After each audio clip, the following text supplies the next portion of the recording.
Welcome back to the Deep Dive. Today, we are tackling the one thing that usually separates the people who want to be wealthy from the people who actually get there. Mm-hmm. And surprisingly, it's not about how good you are at math, and it's definitely not about how much willpower you have. No, exactly. In fact, if you're relying on willpower, you're probably already losing. Hmm. Today, we're diving into the concept of removing yourself from the equation entirely. We're looking at source material from the Golden Path strategy. This is, of course, the three-stage system for financial independence developed by Tamir Kaham. Right. And for those new to the series, Tamir isn't just a finance guy. He's the architect behind this three-stage, 13-step strategy, and he runs the YouTube channel, The Golden Path to Financial Independence. Right. But what I find really fascinating is his background. He's also the official Hebrew translator of The Richest Man in Babylon by George Samuel Clausen. Which is such a unique intersection, if you think about it. You've got the precision of modern systems engineering because Tamir comes from that tech and, that architectural mindset, blended with this ancient, timeless money wisdom from Babylon. It's not often you see spreadsheets and ancient parables mashed up like this. It really is a powerful combination. It's contemporary engineering precision combined with wisdom that stood the test of millennia. Yeah. And the Golden Path is specifically designed for the salaried employee, that person trading time for money, who wants to transition into asset ownership. And today we are deep diving into episode 8, Money Automation, the Power of Autopilot. Okay, so let's get into it. Okay, let's unpack this. In the grand scheme of the strategy, we're in stage 2, which is building financial resilience. Specifically, step 9. Correct. And this is a real pivot point. Up until now, a lot of the steps have been about manual cleanup, getting organized. But step 9 is where we stop pushing the rock uphill ourselves. It's the transition from willpower to systems. That's it, exactly. Before we get into the nuts and bolts, I want to ask you and everyone listening to do a quick mental check. Think about payday. It's usually the 1st or the 15th. You get that notification on your phone, deposit received, you feel good. But then, almost immediately, there's this inner voice that starts up. The negotiation voice. I know it well. Yes. It starts relitigating everything. Okay, the money is here. Yeah. Should I move some to savings? How much? Well, I did want to buy those shoes. Maybe I'll just save double next month. It's exhausting. It is. And we do it because we think we're supposed to. We think being good with money means constantly making these active, good choices. But the source material here argues the opposite. It says that relitigating a decision you made 30 days ago is a complete waste of mental energy. It's like deciding whether or not to brush your teeth every single morning. You just do it. You just do it. If you have to stand in front of the sink and debate the pros and cons of dental hygiene every day, eventually you're going to skip a day. Right. The premise of step 9 is simple. The problem isn't that you don't know what to do. The problem is a system failure. We are trying to run a complex financial life on manual mode. And manual mode is where mistakes happen. It's where life happens. Oh. You get tired, you get stressed, you get distracted. So step 9 is all about engaging the flight program so you can stop fighting these same battles every single day.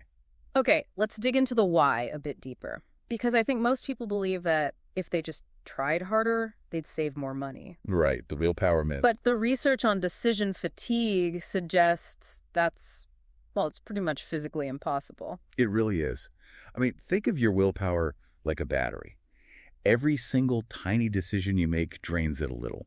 What to wear, what to eat for breakfast, which email to answer first. By the time you clock out at 5:00 p.m., that battery's in the red. And that's usually when we try to make financial decisions. Yeah, like you get home, you're exhausted, and you look at your bank account.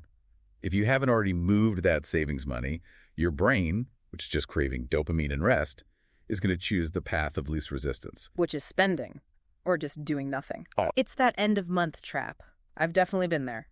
You wait until the 30th to see what's left to save. And what's the answer? It's always zero. Always zero. It mysteriously vanishes into coffee and takeout and random Amazon purchases. And that's not a coincidence. That's psychology.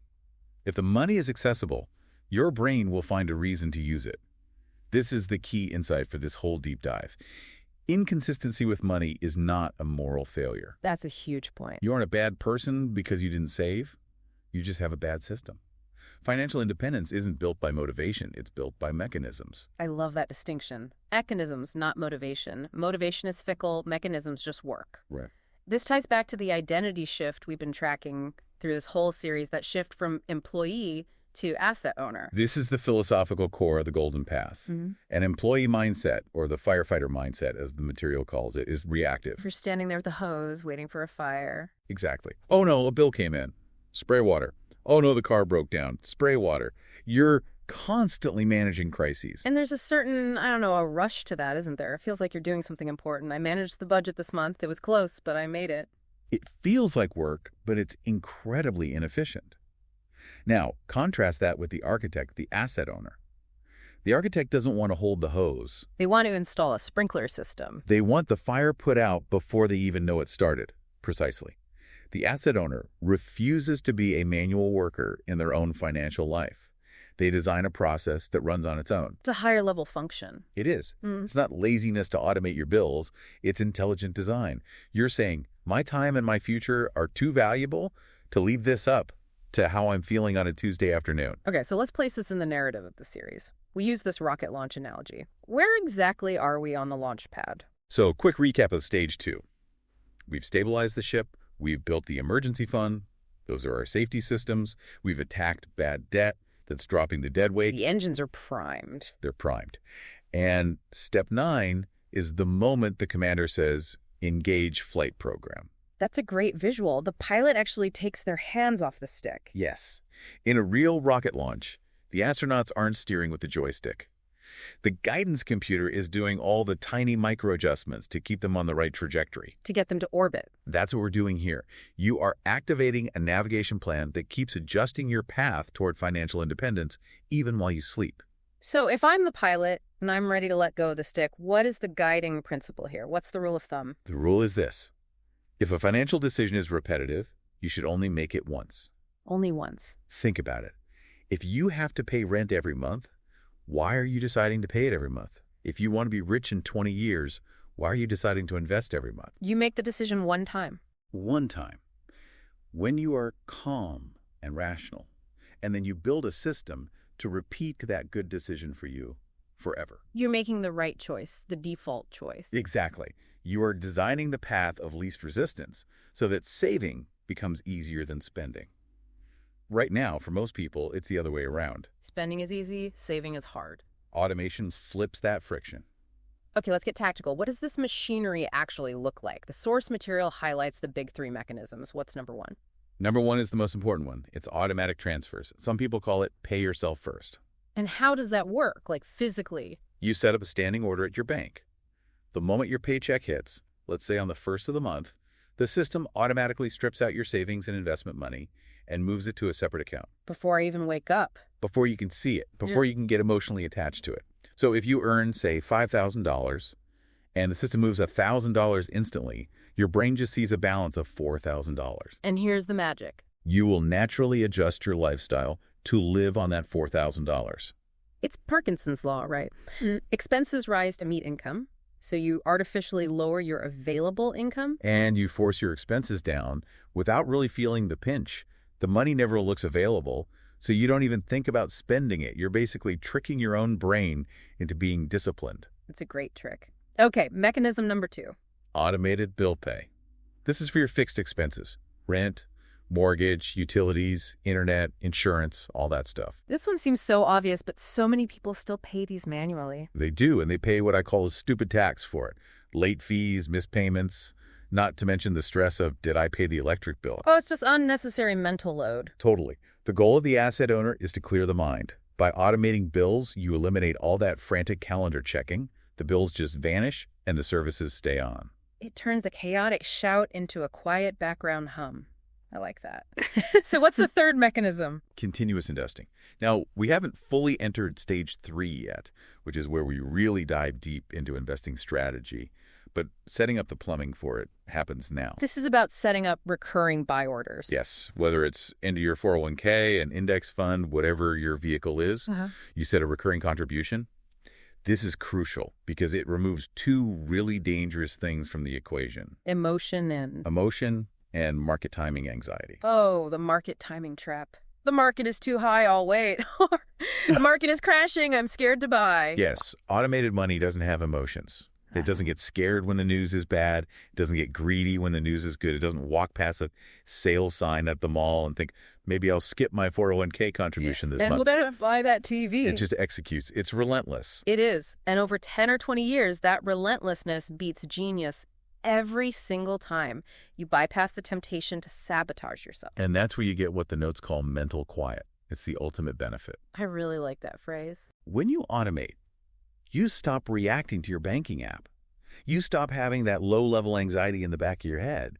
You just know the plan is executing. You shift from that internal conflict, should I buy this, to simply reviewing the machine you already built. Okay, I have to play devil's advocate here for a second. Go for it.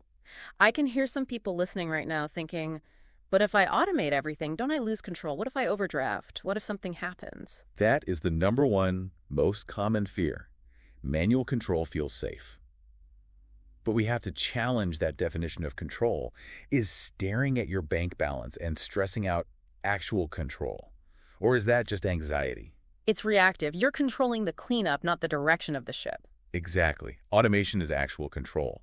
You are controlling the system through its design. You are telling your money where to go before the world tries to take it from you. Of course you need a buffer. Absolutely. You don't automate down to the last penny, so you bounce checks. That's why we built the emergency fund in the previous steps. But please, don't confuse manual intervention with control. What about the perfectionists? The people who say, okay, this sounds great. I'll set up the automation once I figure out the perfect budget and the perfect investment allocation. The classic analysis paralysis. Perfection is the enemy of done. And the source material is very, very clear on this. You do not need to know the perfect amount. So you just guess. You make a conservative estimate. Start with an imperfect amount. Start small.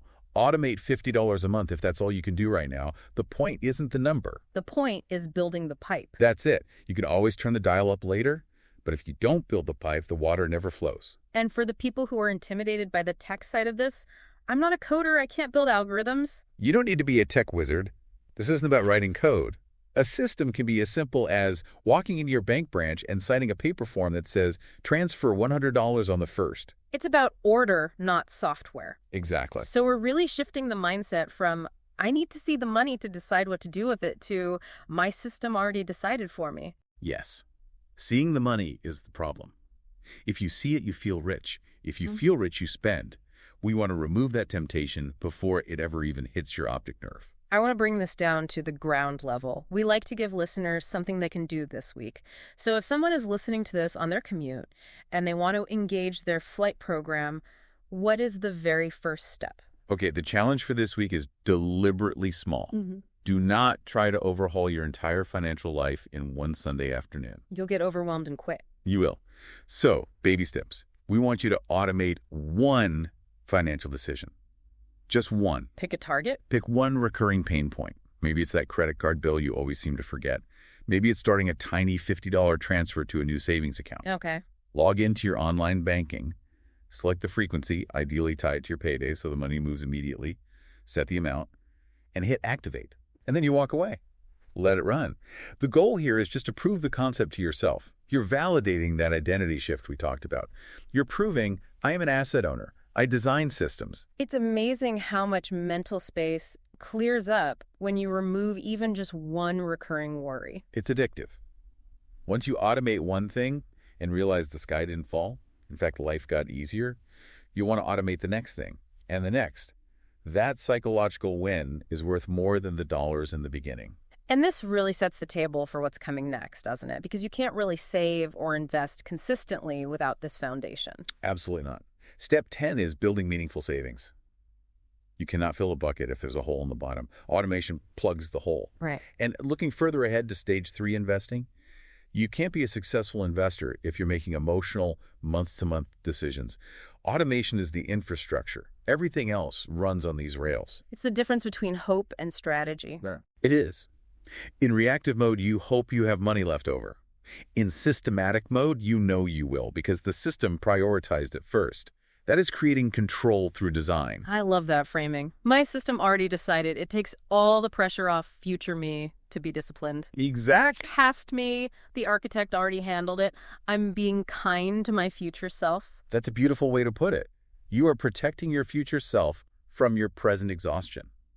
Okay, before we wrap up step 9, we need to pause for an important reminder about the nature of this discussion. Yes, this is crucial. We're discussing a strategy, a structured way of thinking.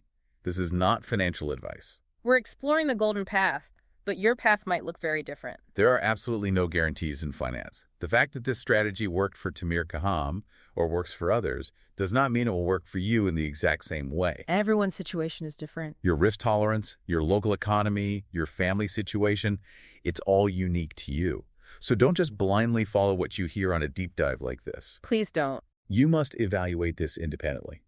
Consult qualified professionals, accountants, financial advisors, lawyers, before you make any significant moves with your money. The responsibility for your decisions stays 100% with you. Thanks for that. Okay, let's bring it all home. We've covered the why decision fatigue and the fallacy of willpower. We've covered the what, the big 3 mechanisms, and we've covered the how, starting with just one automated action. To summarize, financial independence is not about making brilliant stock picks or being some kind of genius. It is about reducing the number of repeated decisions you have to make. The fewer manual decisions you have around money, the more mental energy you have for your career, your family, and things that actually make life rich. And the mission for this week is simple. Pick one financial action. Automate it right now. Take that decision off your plate forever. Every decision you automate is a tiny upgrade to your operating system. You're telling yourself, my systems are working for me. My money is no longer on manual. You've automated your financial systems. Your money is now on autopilot. In episode 9, we move to step 10, building meaningful savings. We'll cover the difference between savings and investing, how to build capital systematically, and why this step is the bridge between protection and growth. If you want the full picture, you really need to follow the sequence. Subscribe to the series, because each day builds directly on the last one. And for the visual learners, or those who want to see the diagrams of these systems, you really need to join the YouTube channel. It's the golden path to financial independence. You can find it at youtube.com/@sign, capital TAMIR, capital GOLD, capital PATH. That's Seva at Tamir Goldpath.